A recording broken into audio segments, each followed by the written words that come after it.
Don Cusic is back on the show. Don, it's always so good to see you. Great to see you, Eric. So, I got to say, with your book, Howdy, the Minnie Pearl Story, you got to do it right. Yes. And you co-wrote this with Mary Ellen. What an incredible book. And it's like, I didn't know if you could top yourself after the Chet Atkins book. Well, it took two women. Minnie Pearl was two women. Mm-hmm. She was Mrs. Henry Cannon, right, and she was Minnie Pearl. You got a blurb from Dolly Parton, mm-hmm, and K.D. Lang, and I did not realize this until I read it on the back of the book, Don, how much Sarah, Mrs. Cannon, had helped Dolly Parton when, yes, she first moved here.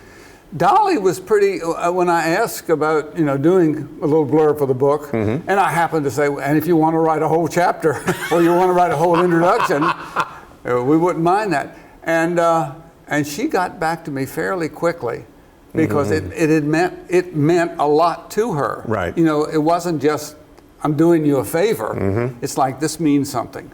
Well, and you and I were talking too. We, growing up and seeing Minnie Pearl on Hee Haw, mm-hmm, and on the Grand Ole, mm-hmm, Opry, and she always brought that great humor. She was kind of like the glue, mm-hmm, on any time, and I think that's why the Opry still thrives with the humor and with the fun, because you have the great, music acts, you have, mm-hmm, the dancers, you have all, mm-hmm, these things going on, but also the humor, I think, brings it home. Yeah. And she was, you're right, she was a key to making that show funny. Mm-hmm. She really was, and she was so beloved. Right. Because she was off stage connecting with those artists as well as on stage connecting with those artists. And she was like a mama.